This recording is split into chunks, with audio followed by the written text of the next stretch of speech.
আমরা local MP Tasneem Nusrat Luna madam ke receive করতে লন্ডনের মাঝে. She's been here after a long time and she's come as a local MP, so we're very happy to see her here and greet her. Inshallah she'll have more programs in London.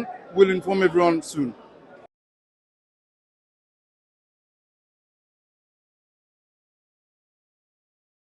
দীর্ঘ প্রায় 10 বছর পর আমাদের প্রিয় নেত্রী জনাব Tasnia Nasruddin Luna ভাবি লন্ডনের হিথ্রো এয়ারপোর্টে আসলেন।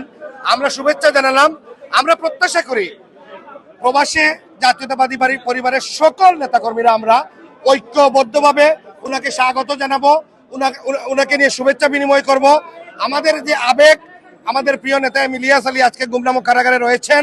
ইলিয়াস আলী বিহীন তাসনিয়া নসরুদ্দিন লুনা ভাবি লন্ডনে, আমরা আবেগে আপ্লুত। তারপরেও আমরা মহান আল্লাহ পাক রব্বুল আলামিনের কাছে দোয়া করি ইলিয়াস ভাই যেন আমাদের মধ্যে ফিরে আসেন। ব্যক্তিগত সফর, সেই সাথে অবশ্য রাজনৈতিক সফরও। দীর্ঘদিন পরে আমি 2017 সালে এসেছিলাম। তার পরবর্তীতে ফ্যাসিস্টের সময় বিভিন্ন ধরনের বাধা বিপত্তি, এয়ারপোর্টে সমস্যার কারণে আমি আমার যুক্তরাজ্যে আসা হয় নাই।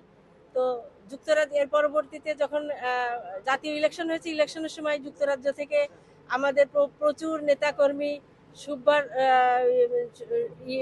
সমর্থক এবং আমাদের যারা ওয়েল উইশার সবাই বিভিন্নভাবে, যারা অনেকেই বাংলাদেশে গেছেন এবং নির্বাচনের জন্য কাজ করেছেন এবং আমরা নির্বাচনে বিজয় লাভ করেছি সবার সহযোগিতায়। আর যারা যেতে পারেন না তারাও বিভিন্নভাবে সহযোগিতা করছেন। তো সবাইকে ধন্যবাদ এবং কৃতজ্ঞতা। আর আসছি যাতে, যেহেতু ওই সময় আসলে সবার সাথে ওরকম ভালোভাবে দেখা হয় না, অনেকে চলে আসছে কাজের ব্যস্ততার কারণে, সবার সাথে দেখা করব।